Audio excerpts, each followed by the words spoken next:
ഞണ്ട് കറി ഉണ്ടെങ്കിൽ രണ്ട് കറി വേണ്ടെന്ന് എല്ലാവരും പറയാറ്. അപ്പോൾ ഇന്ന് നമ്മൾ തയ്യാറാക്കാൻ പോകുന്നത് നമ്മുടെ നാട്ടിൻപുറങ്ങളിലൊക്കെ തയ്യാറാക്കുന്ന അതേ രീതിയിലുള്ള ഞണ്ട് കറി തന്നെയാണ്. അതിനായി വൃത്തിയാക്കി വെച്ച ഞണ്ടിലേക്ക് 1 കപ്പ് വെള്ളം ഒഴിച്ചു കൊടുക്കുന്നുണ്ട്. ഇനി ഇത് അടുപ്പത്തേക്ക് വെച്ച് ഫ്ലെയിം ഓൺ ചെയ്യാം.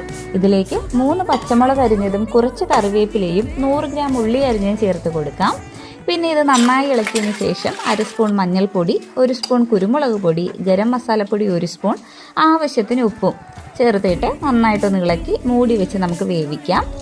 ഇതിന് കുറച്ച് തിള വരുമ്പോഴേക്കും നമുക്ക് അതിലേക്ക് 1 ബോള് വെളുത്തുള്ളിയും 1 ഇഞ്ചിയും കൂടി ജസ്റ്റ് ഒന്ന് ചതച്ചത് കൂടി ഒന്ന് ചേർത്ത് കൊടുക്കാം കേട്ടോ. അതിനുശേഷം നമുക്ക് മൂടി വെച്ചിട്ട് വേവിക്കാം. മീഡിയം ഫ്ലെയിമിലാണ് വെക്കുന്നത്. ഈ സമയം കൊണ്ട് നമുക്ക് കറിക്ക് ആവശ്യമായ അരപ്പ് തയ്യാറാക്കാം. അതിനായി ഒരു പാത്രം ചൂടാക്കാൻ വേണ്ടി വെച്ചിട്ടുണ്ടായിരുന്നു. ഇനി അതിലേക്ക് അരമുറി തേങ്ങ, കുറച്ച് കുരുമുളക്, 1 സ്പൂൺ പെരുംജീരകം, കറിവേപ്പില എന്നിവ ചേർത്ത് നന്നായിട്ടൊന്ന് ഇളക്കിയെടുക്കാം. ഇതിൻ്റെ കളറ് ഇതുപോലെ ഒരു ഗോൾഡൻ കളർ ആകുമ്പോഴേക്കും നമുക്കതിലേക്ക് ഒരു 2 ടേബിൾ സ്പൂൺ വെളിച്ചെണ്ണ കൂടി ഒന്ന് ഒഴിച്ചു കൊടുക്കാം.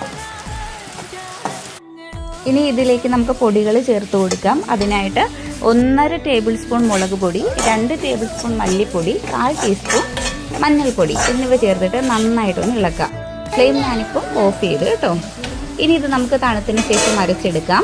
ഇപ്പോൾ നമ്മുടെ ഞണ്ടൊക്കെ നന്നായി വെന്ത് വന്നിട്ടുണ്ട്. ഇനി ഈ അരപ്പ് നമുക്ക് ഇതിലേക്ക് ചേർക്കാം. മിക്സിയുടെ ജാറിലേക്ക് 1 കപ്പ് ചെറു ചൂടുവെള്ളം കൂടി ചേർത്ത് അതും കൂടി ഒഴിക്കുന്നുണ്ട് കേട്ടോ. ഇനി ഇത് 1 മിനിറ്റ് നമുക്കൊന്ന് അടച്ചു വെച്ച് വേവിക്കാം. ഇനി നമുക്കിതിലേക്ക് കടുക് താളിക്കാം. അതിനായി ചൂടായ പാനിലേക്ക് അല്പം എണ്ണ ഒഴിച്ച് കൊടുക്കുന്നുണ്ട്. എണ്ണ ചൂടായതിന് ശേഷം കടുക് കൂടി ചേർത്ത് കൊടുക്കുന്നുണ്ട്. കുറച്ച് കറിവേപ്പിലയും കൂടി ഇട്ട് കൊടുക്കുന്നുണ്ട്. ഇനി നമുക്കിത് കറിയിലേക്ക് ഒഴിക്കാം. ഇത്രയേ ഉള്ളൂ. നല്ല നാടൻ ഞണ്ട് കറി റെഡി ആയിട്ടുണ്ട്. എല്ലാവരും ഒന്ന് ട്രൈ ചെയ്ത് നോക്കുക. എന്നിട്ട് അഭിപ്രായങ്ങൾ കൂടി പറയുക.